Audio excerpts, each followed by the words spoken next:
भयंकर गुटबाजी दिखाई दे रही है हरियाणा की बीजेपी में। जी हां, बीजेपी में बीजेपी वर्सेस बीजेपी ही हो रही है।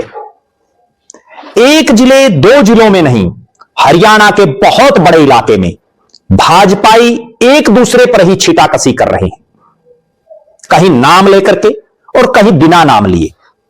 दुनिया की सबसे बड़ी पार्टी होने का दावा करने वाली बीजेपी, जो अनुशासन का दंभ भरती है कि उन जैसा अनुशासन किसी में नहीं, लेकिन हरियाणा में खुला खेल चल रहा है आपसी टीका टिप्पणी का, आपसी बयानबाजी का। कांग्रेस पर आरोप लगाते रहते हैं बीजेपी वाले कि कांग्रेस में आपसी गुटबाजी है।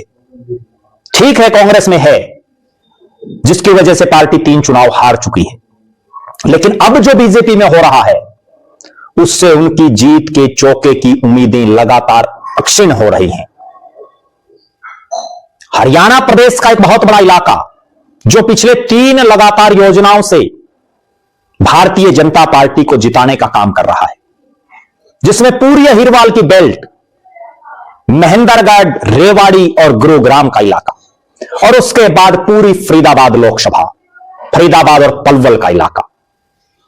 इस पूरे इलाके में ज्यादातर विधायक भारतीय जनता पार्टी के हैं, सांसद तो हैं ही बीजेपी के, और एक बार से नहीं, इस पूरे इलाके में, चाहे वो फरीदाबाद लोकसभा हो, चाहे वो गुरुग्राम गुड़गांव लोकसभा हो या भिवानी महेंद्रगढ़ लोकसभा, लगातार 3 योजना से तीनों ही सीटों पर बीजेपी जीत रही है, और तीनों में एक एक ही वही प्रत्याशी है, रिपीट भी नहीं हुआ है।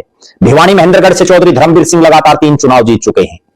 गुरुग्राम से राव इंद्रजीत सिंह लगातार तीसरी बार बीजेपी की टिकट पर जीत चुके हैं, और फरीदाबाद में कृष्णपाल गुर्जर, केपी गुर्जर, वो भी लगातार 3 चुनाव जीत चुके हैं। और बड़ी गजब बात यह है कि पूरे हरियाणा प्रदेश में लगातार पिछली 3 टर्म से केवल ये 2 ही मंत्री हैं जो लगातार रेगुलर मंत्री हैं नरेंद्र मोदी की सरकार में, राव इंद्रजीत सिंह और कृष्णपाल गुर्जर। और सबसे ज्यादा गुटबाजी भी इन्हीं दोनों के इलाकों में देखने को मिलती है।